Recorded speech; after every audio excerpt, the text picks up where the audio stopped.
Hello बच्चों, आपका स्वागत है हमारे चैनल स्टडी विद प्रेम में। और आज की इस वीडियो में हम क्लास 8 विज्ञान के चैप्टर नंबर 5 जिसका नाम है जंतुओं में जनन, और इस वीडियो में इसके सारे VBI इम्पोर्टेंट MCQs को देखने वाले हैं। तो चलिए बिना किसी देरी के क्वेश्चन नंबर 1 को शुरू करते हैं। तो यहाँ पर हम लोग का क्वेश्चन नंबर 1 है, आंतरिक निषेचन कहाँ होता है। तो आंतरिक निषेचन कहाँ होता है आपको ये बताना है। तो इसका सही आंसर हो जाएगा मादा के शरीर में। ठीक है, तो क्वेश्चन नंबर 2 है, क्वेश्चन नंबर 2 है हाइड्रा में जनन की विधि है। तो हाइड्रा में कौन सा जनन का विधि प्रयोग होता है। तो मुकुलन। हाइड्रा में क्या हो जाएगा, मुकुलन इसका सही उत्तर हो जाएगा।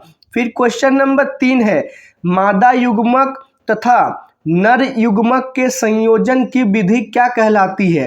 तो उसको क्या कहा जाता है, तो उसको कहते हैं निषेचन। क्या कहते हैं उसको, निषेचन कहा जाता है। ठीक है, फिर उसके बाद क्वेश्चन नंबर 4 है, शुक्राणु तथा अंडाणु का निषेचन होता है। तो शुक्राणु तथा अंडाणु का निषेचन आपका कहाँ पर होता है। तो अंडवाहिनी में। कहाँ में, अंडवाहिनी में। ठीक है, फिर उसके बाद क्वेश्चन नंबर 5 है, एक युग्मज में पाए जाने वाले केंद्रकों की संख्या कितनी होती है। मतलब युग्मनज में पाए जाने वाले केंद्रकों की संख्या कितना होगा। तो एक युग्मक में एक ही केंद्रक होगा। ठीक है, फिर उसके बाद क्वेश्चन नंबर 6 है, क्वेश्चन नंबर 6 है हम लोग का, एक टेडपोल जिस प्रक्रिया द्वारा वयस्क मेंढक के रूप में विकसित होता है उसे क्या कहा जाता है। तो क्वेश्चन नंबर 6 का सही आंसर हो जाएगा कायांतरण। कायांतरण इसका सही उत्तर हो जाएगा। ठीक है, चलिए उसके बाद क्वेश्चन नंबर 7 देख लेते हैं। तो क्वेश्चन नंबर 7 है, द्विखंडन द्वारा जनन निम्न में किसमें होता है। मतलब देखिए द्विखंडन कैसे होता है। द्विखंडन मतलब ऐसे कोई पेड़ या कोई चीज रहेगा और उससे जो है इस तरह साइड में कुछ निकल जाएगा जो आगे जाकर एक अलग पौधा बन जाएगा। ठीक है, तो ये किसमें होता है, मतलब वो एक अलग जीव बन जाएगा। किसमें पाया जाता है ये जनन की विधि। तो अमीबा में। किसमें होता है, अमीबा में। ठीक है, सॉरी यहाँ पर थोड़ा दिक्कत है, ये अमीबा नहीं बल्कि ये आपका होगा हाइड्रा। क्या हो जाएगा इसका आंसर, हाइड्रा हो जाएगा। फिर क्वेश्चन नंबर 8 है, सजीवों की पीढ़ी दर पीढ़ी निरंतरता के लिए निम्न में से कौन सा प्रक्रम आवश्यक है। तो कौन सा प्रक्रम आवश्यक है। तो जनन।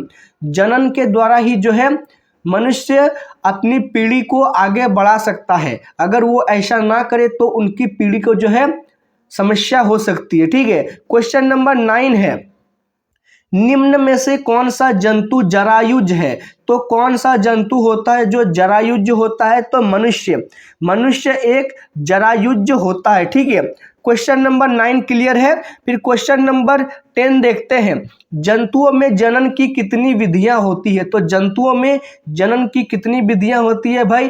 तो इसका सही आंसर हो जाएगा 2 विधियां, एक लैंगिक जनन और एक अलैंगिक जनन। ठीक है, उसके बाद क्वेश्चन नंबर 11 है, क्वेश्चन नंबर 11 है, मुकुलन द्वारा जनन निम्न में किसमें होता है। तो मुकुलन द्वारा जनन किसमें होता है। तो इसका सही आंसर हो जाएगा हाइड्रा। क्या हो जाएगा, हाइड्रा इसका सही आंसर हो जाएगा। फिर क्वेश्चन नंबर 12 है, पौधों में जनन अंग कहाँ पाए जाते हैं। तो पौधों में जो है जनन अंग कहाँ होता है, मतलब जिस जनन अंग उनको कहा जाता है जिनसे जो है वो अपनी पौधों की संख्या को बढ़ा सकते हैं। ठीक है, मतलब उन पौधे से जो है नए नए पौधे उत्पन्न हो सकते हैं। कहाँ से, तो पुष्प में। कहाँ पर पाए जाते हैं, पुष्प में पाए जाते हैं। फिर क्वेश्चन नंबर 13 है, अमीबा में किस विधि द्वारा जनन होता है। तो आपको बताना है अमीबा में किस विधि द्वारा जनन होता है। तो 13 नंबर का सही आंसर हो जाएगा द्विविभाजन। अमीबा में द्विविभाजन होता है। ठीक है, फिर इसके बाद क्वेश्चन नंबर 14 है, निषेचन जो मादा के शरीर के अंदर में होता है क्या कहलाता है। जो मादा के शरीर के अंदर में होता है ना उसको कहा जाता है आपका आंतरिक। क्या कहते हैं, अगर अंदर में होता है तो आंतरिक कहा जाएगा और अगर बाहर में होता है तो बाहरी कहा जाएगा। ठीक है, क्वेश्चन नंबर 15 देखते हैं। क्वेश्चन नंबर 15 है, बाह्य निषेचन कहाँ होता है। तो बाह्य निषेचन आपका होगा इसका सही आंसर मादा के शरीर के बाहर। अगर अंदर में होता है तो आंतरिक और अगर बाहर में होता है तो बाह्य निषेचन। फिर उसके बाद क्वेश्चन नंबर 16 है, किसमें बाह्य निषेचन होता है? तो बाह्य निषेचन किसमें होता है आपको यह बताना है। तो इसका सही आंसर हो जाएगा ऑप्शन नंबर सी, मेंढक में। मेंढक में जो है बाह्य में निषेचन होता है। क्वेश्चन नंबर 16 समझ में आ गया आप लोगों को। क्वेश्चन नंबर 17 देखिए, किसमें आंतरिक निषेचन होता है? तो आंतरिक निषेचन इसमें से किसमें होगा? तो मनुष्य में। आंतरिक निषेचन किसमें होता है? मनुष्य में होता है। फिर क्वेश्चन नंबर 18 है, नर और मादा युग्मक मिलकर क्या बनाते हैं? तो नर और मादा युग्मक जो है मिलकर क्या बनाते हैं? तो इसका सही आंसर हो जाएगा 18 नंबर का युग्मनज। क्या बनाते हैं? युग्मनज बनाते हैं। ठीक है। फिर क्वेश्चन नंबर 19 है, किसी जीव द्वारा अपने जैसी संतान उत्पन्न करने की प्रक्रिया को क्या कहा जाता है? जब कोई जीव अपने द्वारा मतलब अपने द्वारा अपने जैसी संतान को उत्पन्न करता है उसको कहा जाता है जनन। क्या कहते हैं उसको? जनन कहा जाता है। ठीक है। फिर क्वेश्चन नंबर 20 है, जो जंतु अपने शिशु को जन्म देते हैं उन्हें क्या कहा जाता है? मतलब जो जंतु जो है शिशु को जन्म देते हैं, याद रखिएगा शिशु पूछ रहा है यहाँ पर अंडा नहीं पूछ रहा है। जो शिशु को जन्म देता है उनको कहा जाता है जरायुज। उनको क्या कहते हैं? जरायुज कहते हैं। और जो अंडा देते हैं उनको क्या कहा जाता है? अंडप्रजक। तो 20 नंबर का सही आंसर क्या लिखेगा आप लोग? Option number A. Question number 21 है, वे जंतु जो सीधे शिशु को जन्म ना देकर अंडे देते हैं उन्हें क्या कहते हैं? जो मतलब सीधे शिशु यानी बच्चे को जन्म ना देकर अंडे देते हैं उनको क्या कहा जाता है? तो उनको हम लोग कहते हैं अंडप्रजक। क्या कहा जाता है उनको कहा जाता है अंडप्रजक। ठीक है। तो क्वेश्चन नंबर 21 क्लियर है। फिर क्वेश्चन नंबर 22 देखिए। क्वेश्चन नंबर 22 है, नर तथा मादा का संलयन क्या कहलाता है? जब नर और मादा का संलयन होता है तो उनको क्या कहा जाता है? तो उसको कहा जाता है आपका इनमें से कोई नहीं। मतलब क्या कहलाता है पूछ रहा है, तो इनमें से कोई नहीं मतलब उसको लैंगिक इसका जो सही आंसर हो जाएगा नर और मादा के युग्मक का संलयन कहलाता है आपका लैंगिक। क्या कहलाता है? लैंगिक। तो 22 का आंसर क्या लिखिएगा आप लोग? लैंगिक। फिर उसके बाद उसका मतलब क्वेश्चन नंबर 23 है, जरायुज जंतु कौन से हैं? तो जरायुज जंतु कौन होता है? तो 23 नंबर का सही आंसर हो जाएगा इनमें सभी। जो शिशु को जन्म देते हैं उनको क्या कहा जाता है? जरायुज। गाय भी शिशु को देता है जन्म, कुत्ता भी और बिल्ली भी। ठीक है। ये लोग अंडे नहीं देते हैं। फिर इसके बाद क्वेश्चन नंबर 24 है, अंडप्रजक जंतु कौन से हैं? तो बताना है आपको। यहाँ पर जो है नाम दिए हुए हैं, इनमें से अंडप्रजक कौन है?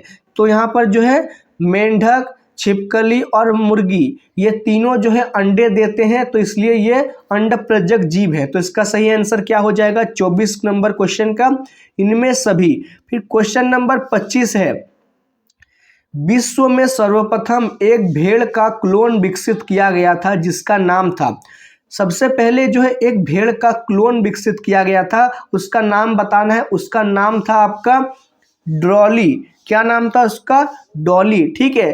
क्वेश्चन नंबर 26 है, शुक्राणु कैसे होते हैं? तो बताना है आपको शुक्राणु कैसे होते हैं। तो बहुत सूक्ष्म यानी कि बहुत छोटे होते हैं शुक्राणु। ठीक है। जिनको जो है हम लोग अपने नग्न आंखों से यानी कि आंखों से नहीं देख सकते, उनको देखने के लिए क्या लगेगा? माइक्रोस्कोप यानी कि सूक्ष्मदर्शी। फिर क्वेश्चन नंबर 27 है, मुर्गी के बच्चों को क्या कहा जाता है? जो आप लोगों ने मुर्गी के बच्चों को देखा है ना, उनको क्या कहा जाता है? उनको कहा जाता है आपका चूजा। क्या कहते हैं उनको? चूजा कहा जाता है। फिर क्वेश्चन नंबर 28 है, मुर्गी अंडे के ऊपर क्यों बैठती है? तो मुर्गी अंडे के ऊपर बैठने का उसका मुख्य काम होता है अंडे को गर्म रखना। तो यहाँ पर उसका ऑप्शन कौन सा मिल रहा है? तो उष्मायान के लिए, मतलब उसको गर्मी देने के लिए। फिर इसके बाद क्वेश्चन नंबर 29 है, तो क्वेश्चन नंबर 29, किसके अंडे कवच से ढके होते हैं? मतलब किसके अंडे जो है कवच से ढके होते हैं? तो इसका सही आंसर आपका हो जाएगा मुर्गी के। किसके अंडक कन्फ्यूजन हो गया। देखिए यहाँ पर क्वेश्चन है किसके अंडे कवच से ढके नहीं होते, मतलब जो ढके नहीं होते हैं उनको बताना है, ठीक है। तो मेंढक के, क्योंकि मुर्गी के तो भाई अंडे ढके हुए होते हैं, मेंढक के ही जो है अंडे ढके हुए नहीं होते हैं, ठीक है। तो क्वेश्चन नंबर 29 का सही आंसर हो जाएगा ऑप्शन नंबर बी। और इसी के साथ आपका जो ये चैप्टर समाप्त हो गया, ठीक है। उम्मीद है आपको ये वीडियो पसंद आया होगा। अगर ये वीडियो पसंद आए तो आप जो इस वीडियो को लाइक कीजिए, चैनल को सब्सक्राइब कीजिए। तो मिलते हैं आपके साथ किसी नेक्स्ट वीडियो में। जय हिंद, जय भारत।